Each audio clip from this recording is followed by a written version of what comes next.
porque a transição que se operou no Brasil se iniciou com a distensão lenta, gradual e segura, formulada em 1974 no governo Geisel. Então, tinha articulado a estratégia da distensão lenta, gradual e segura, que seria um processo progressivo de transferência do governo dos militares para os civis. Então, a transição ela começa a partir daí, meio do governo Geisel, porque o Figueiredo vai assumir já mais tarde, em 1978, 79. Em 79 é lançada a lei da anistia, e ele vai, então, até 1984, quando se dá a campanha das diretas, e depois a votação no colégio eleitoral no início de 85. Tá?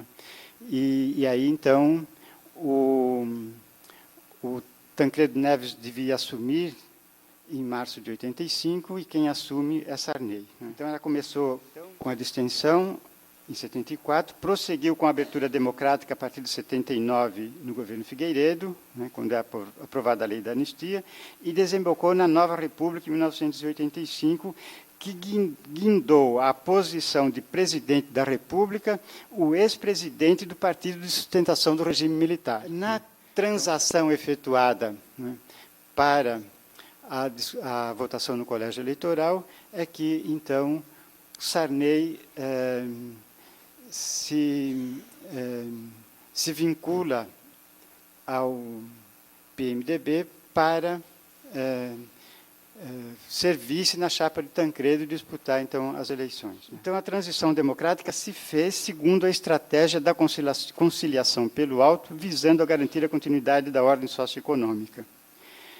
Bom, então, diversamente dessa transição pelo alto, do ponto de vista dos interesses dominados, a transição só poderia ser feita por ruptura decorrente da luta por uma forma de democracia que assegurasse à massa popular dos mais ou menos expoliados e excluídos e aos trabalhadores como classe o direito à revolução, dentro da ordem e contra a ordem. Essa frase, eu indico ali, é retirada do Florestan Fernandes, na sua análise crítica dessa transição democrática, que, na verdade, foi uma transação pelo alto, transação entre as elites, portanto, não tem nada de autenticamente democrático.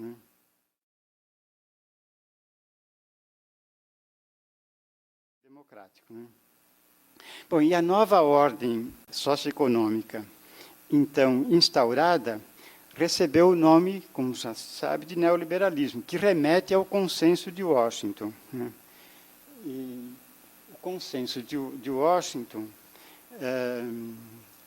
é uma expressão que decorreu da reunião promovida em 1989 por John Williamson, no Instituto Internacional de Economia, que funciona em Washington, com o objetivo de discutir as reformas consideradas necessárias para a América Latina. E essa constatação reflete os rumos tomados pela política mundial após a ascensão de Margaret Thatcher, na Inglaterra, que governou de 1979 a 1990, e de Ronald Reagan, nos Estados Unidos, cujo governo se estendeu de 1981 a 1989.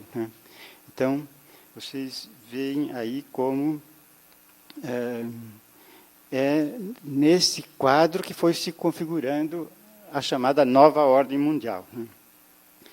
Esses governos da Inglaterra e nos Estados Unidos, assim como o de Kohl, Helmut Kohl, na Alemanha, também do Partido Conservador, governou a Alemanha entre 1982 e 1998, este foi mais além, até o final da década de 90, representavam a posição conservadora nos respectivos países e se instauraram sob o signo do ultraliberalismo de Hayek, aquele economista que na década de 40 escreveu lá Os Caminhos da Liberdade, contestando a visão keynesiana e defendendo um liberalismo radical. A livre concorrência no âmbito do mercado. O livre mercado. A reordenação empreendida implicou, no campo econômico, a elevação ao status de valor universal de políticas como o equilíbrio fiscal, a desregulação dos mercados, a abertura das economias nacionais e a privatização dos serviços públicos. Né? No campo político, a crítica às democracias de massa. E no que se refere à América Latina, e aí então que o Brasil entra, né, o consenso implicava, porque essa reunião de Washington foi justamente efetivada para estabelecer diretrizes que os países da América Latina, os governos da América Latina deveriam seguir. Né? E nesse caso, o consenso implicava, em primeiro lugar, num programa de rigoroso equilíbrio fiscal, a ser conseguido por meio das reformas administrativas, trabalhistas e previdenciárias, tendo como vetor um corte profundo nos gastos públicos.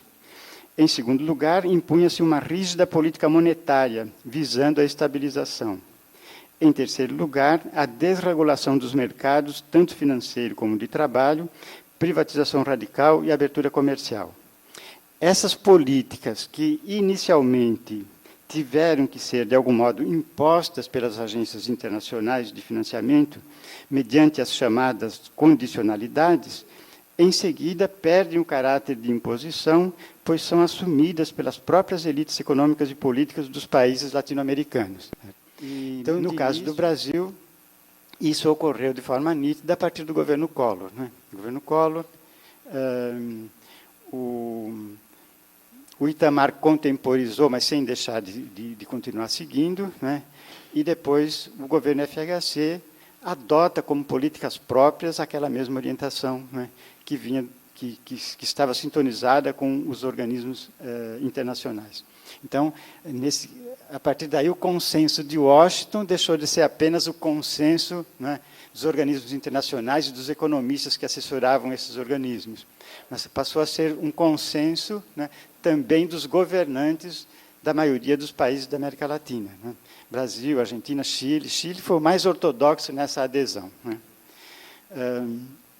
E, nesse novo contexto, as ideias pedagógicas sofrem grande inflexão. Passa-se a assumir no próprio discurso o fracasso da escola pública, justificando sua decadência como algo inerente à incapacidade do Estado de gerir o bem comum. Com isso, advoga-se também, no âmbito da educação, a primazia da iniciativa privada regida pelas leis do mercado.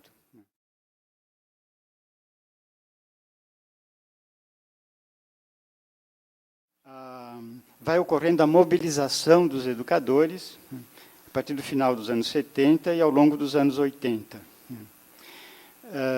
Essa mobilização vai se expressar, inclusive, na organização dos educadores, né? Através de entidades representativas dos seus vários segmentos. Né? Então, nós temos aí no campo dos profissionais da educação, né? Enquanto uma orientação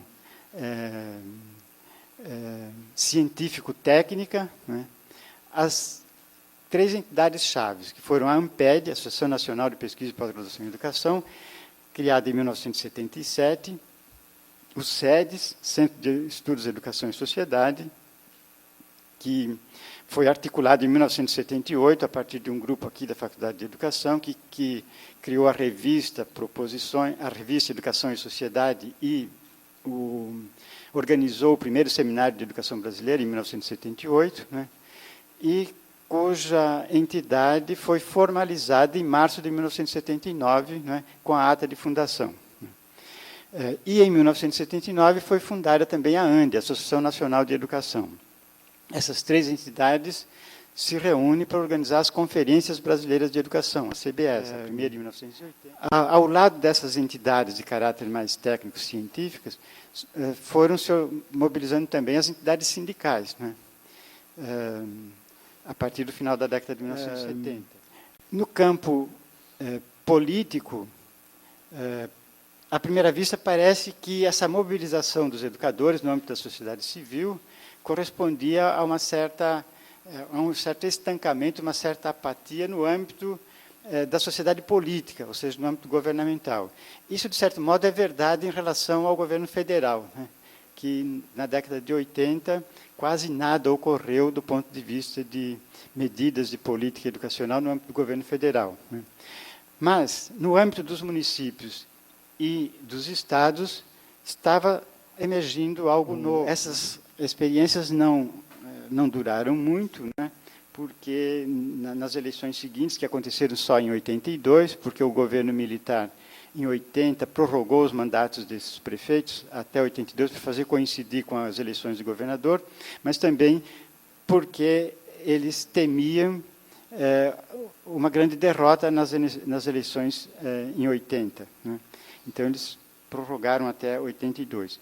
Em 82, nós tivemos as primeiras eleições, depois da instalação do regime militar, primeiras eleições diretas para governadores.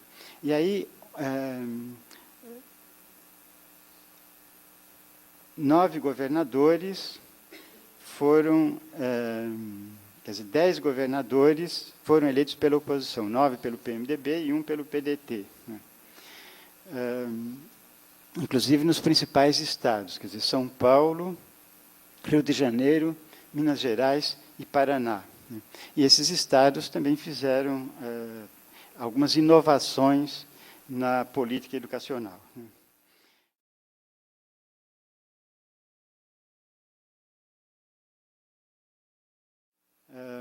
Agora, um marco importante para a gente analisar a política educacional pós-regime militar é a Constituição de 1988. A Constituição de 1988 restabeleceu a vinculação orçamentária. Então, a vinculação orçamentária, ou seja, a obrigação dos governos de destinarem um percentual dos seus orçamentos para a educação. Um outro aspecto importante da Constituição de 88, porque ele vai ser objeto depois de políticas, tanto do governo FHC como do Lula, né, é o artigo 60 das disposições constitucionais transitórias, né, que determinou, né, um prazo de 10 anos para que se atingisse a meta de eliminação do analfabetismo e universalização do ensino fundamental. Né.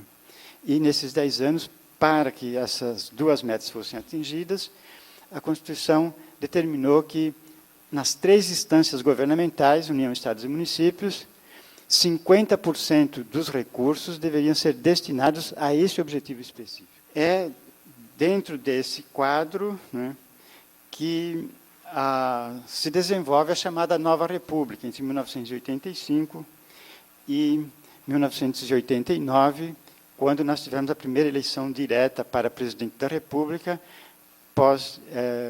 desde o golpe militar. Né? A Nova República se caracterizou por um democratismo e por indefinições e ambiguidades. Né?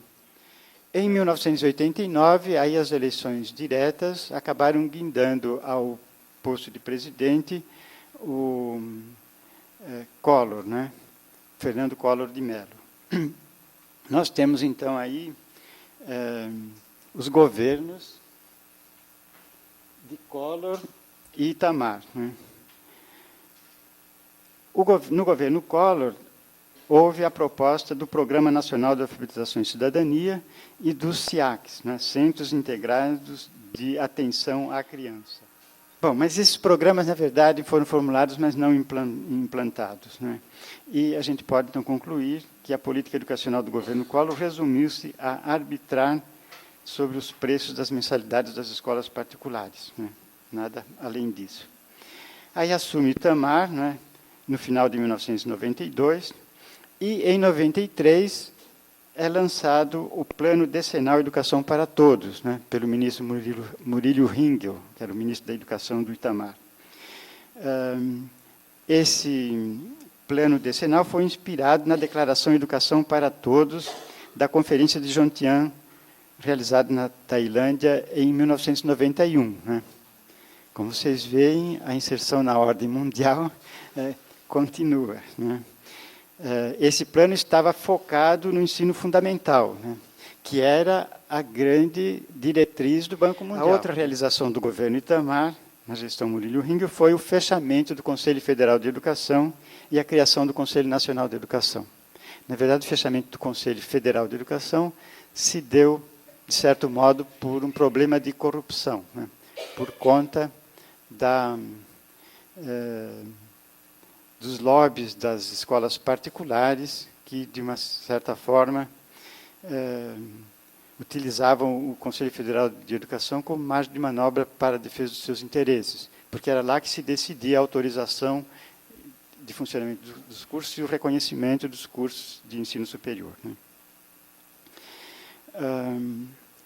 Bom, aí, em 1994, é eleito Fernando Henrique Cardoso, e nós temos, então, o início, em março de 95, do governo FHC. No governo FHC vai acontecer, então, a aprovação da LDB, né? Essa LDB, que é a atual, né, ela tem uma originalidade, né? Foi a primeira lei que surgiu de um projeto emanado da sociedade civil, dos educadores e do legislativo. Porque, tradicionalmente, as reformas no Brasil e a legislação que implantava essas reformas tinha iniciativa no Executivo. Em 1996, a nova Lei da Educação, né, que, na verdade, resultou numa lei minimalista, né, que desobrigava a União da manutenção da educação, mas concentrava nela a avaliação, né. Então, não incorporou a proposta de um Sistema Nacional de Educação, mas criou um Sistema Nacional de Avaliação, né. E esse Sistema Nacional de Avaliação era de responsabilidade da União para todos os níveis de ensino, desde a pré-escola, da educação infantil, até a pós-graduação. Uma outra iniciativa do governo FHC foi, no campo da educação básica, a criação do Fundef, né, pela emenda constitucional número 14, de 1996, regulamentada pela Lei 9424, de 24 de dezembro de 96. Então, vocês veem aí, Fundef, na verdade, né, através dessa emenda constitucional que reformulou o artigo 60 das disposições transitórias, né. O artigo 60, como eu já mencionei, determinava 50% para os 3 níveis. O que a proposta do Fundef fez? Elevou para 60% a parte dos estados e municípios, né? Então, dos 25%, 15% era retido nesse fundo, né? E reduziu para 30% a da União, certo? Com um adendo. Nem esses 30% a União investia e não retirava nada do seu orçamento. Na verdade, ela usava o salário educação, né, para cobrir a sua parte no fundo, né, o que era indevido. Depois do governo Lula, isso foi corrigido, e deixou-se de aplicar o salário educação, e o MEC passou a complementar os recursos do fundo, né, aí como Fundeb, né, não mais Fundef. Outra medida do governo FHC foi no ensino profissional, né. O decreto 2208 de 1997 determinou a separação entre ensino médio e ensino profissional. E no ensino superior, o decreto 2306 de 19 de agosto de 97, né, reorganizou o ensino superior, redefiniu as mantenedoras, né, e 2 características são marcantes nessa política educacional do FHC no que se refere ao ensino superior. É a distinção entre universidade de pesquisa e universidade de ensino e a admissão das instituições privadas de ensino superior com fins lucrativos. Mas há um outro aspecto também da política educacional do FHC, que é central, que é a montagem do Sistema Nacional de Avaliação. E, para isso, em 14 de fevereiro de 97, foi editada uma medida provisória que, aprovada pelo Congresso, converteu-se em lei, né, que transformou o INEP em autarquia federal. Depois vem as atribuições. Todas as atribuições, que eu não vou ter tempo de apresentar aqui para vocês, 9 atribuições, são todas ligadas à avaliação, né. Então, por essas atribuições, ficou claro que o INEP deixou de ser um órgão de realização e fomento à pesquisa educacional, né, de organização da documentação sobre educação e de disseminação das informações educacionais, né, que eram as funções que lhe foram atribuídas desde a sua fundação em 1938, né, até a promulgação dessa lei em 1997. Né. E se converteu num órgão de avaliação da educação brasileira em todos os seus níveis e modalidades. E a última medida de política educacional que se articulou no governo FHC foi o Plano Nacional de Educação. Né?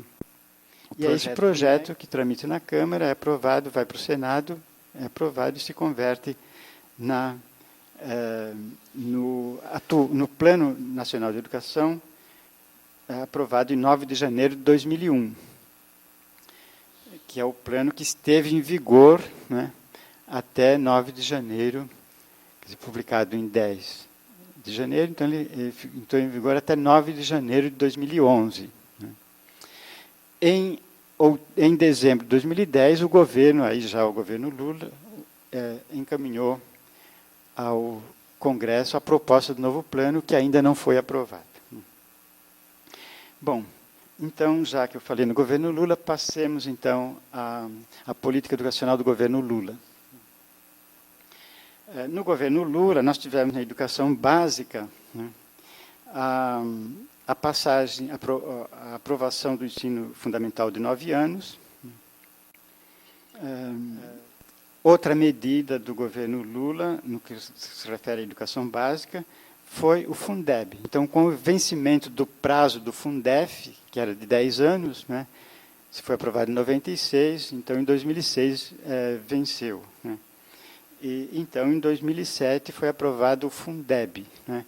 Fundeb porque esse fundo, em lugar de ser só do ensino fundamental, se estendeu a toda a educação básica. Outra medida do governo Lula, em relação à educação básica, foi a instituição do piso salarial profissional nacional dos professores, em 2008. E a reorganização do programa Brasil Alfabetizado, isso voltado já para aquele segmento dos jovens e adultos analfabetos, conhecido como EJA, né, Educação de Jovens e Adultos, pela nomenclatura. No âmbito do ensino profissional, o governo Lula baixou, em 23 de julho de 2004, um decreto que corrigiu a distorção instituída no governo FHC, né, que separou o ensino médio do ensino profissional, né, indo na contramão do desenvolvimento histórico que caminhou na direção de sua articulação. Né. Então, o decreto aprovado no governo Lula restabelece a articulação entre ensino médio e ensino técnico profissional. Também, no que diz respeito à educação profissional, no governo Lula foram instituídos os IFETs, né? As diretrizes para a integração de instituições federais de educação tecnológica para fins de constituição dos Institutos Federais de Educação, Ciência e Tecnologia no âmbito da Rede Federal de Educação Tecnológica.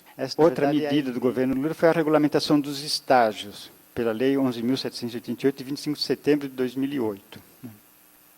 No campo do ensino superior, são bem conhecidas as duas medidas, que são o REUNE, Decreto 6.096, de 24 de abril de 2007, naquela mesma data lá do PDE, né, e o ProUni, né, Lei número 11.096, de 13 de janeiro de 2005, regulamentada pelo Decreto 5.493, de 18 de julho de 2005. No campo da avaliação, Lula também deu sequência, né, ao Sistema Nacional de Avaliação, e também no governo Lula, em 2009, se deu a reformulação do Enem, o Exame Nacional do Ensino Médio. A outra medida do governo Lula foi a instituição do PDE, né, dentro do qual uma das medidas chaves, né, que também compõe o sistema de avaliação, é o IDEB, né, o Índice de Desenvolvimento da Educação Básica. esse decreto, de 24 de abril de 2007, teve como ementa a instituição do Plano de Metas, Compromisso Todos pela Educação. E, finalmente, o Plano Nacional de Educação, né, que o projeto do MEC deu origem ao PL, Projeto de Lei número 8.035, que deu entrada no Congresso Nacional em dezembro de 2010. Então, esse é o quadro geral da política educacional pós-ditadura militar até os dias atuais.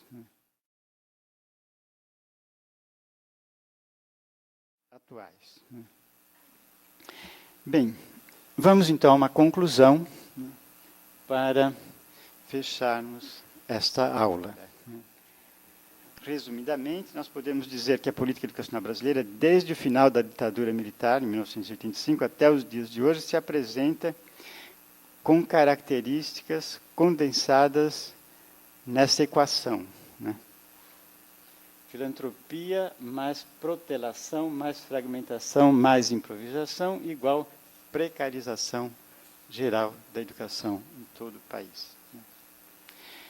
Bom, vamos comentar cada um desses pontos, então. A filantropia diz respeito à demissão do Estado em consonância com a ideia do Estado mínimo, o que se traduz na tendência a considerar que a educação é um problema de toda a sociedade, e não propriamente do Estado, isto é, dos governos. A impressão é que, em lugar do princípio que figura nas constituições, segundo o qual a educação é direito de todos e dever do Estado, adota-se a diretriz contrária. A educação passa a ser dever de todos e direito do Estado. Bom, segundo elemento da equação, a protelação. Protelação significa o adiamento constante do enfrentamento dos problemas, né? Tomemos dois exemplos. Tomemos o exemplo dos dois pontos fixados pelo artigo das disposições transitórias da Constituição, que eu já mencionei. Eliminação do analfabetismo e universalização do ensino fundamental. A Constituição fixou o prazo de 10 anos para o cumprimento dessa meta. Portanto, 1998. Né? 88 até 98, essas duas metas teriam que ser cumpridas. Né? Bom, o Plano Decenal Educação para Todos, de 1993, estava calcado nessas duas metas. Né? 10 anos. Portanto, 2003. Né? Não é mais 98, é 2003. Né? Aí vem o Fundef, instituído em 96. Também fixou 10 anos. Né? 10 anos para você atingir essas metas. Então, já é 2006. Não é mais 98, nem 2003, é 2006. Aí vem o Fundeb, em 2007. Né? Fixa 14 anos. Portanto, 2021. Jogamos lá para 2021. O PDE de 2007, 15 anos, 2022, certo? O PNE, que vai ter duração de 10 anos, não foi aprovado ainda. Se for aprovado no ano que vem, vai para 2023, certo? E eu, analisando essa questão,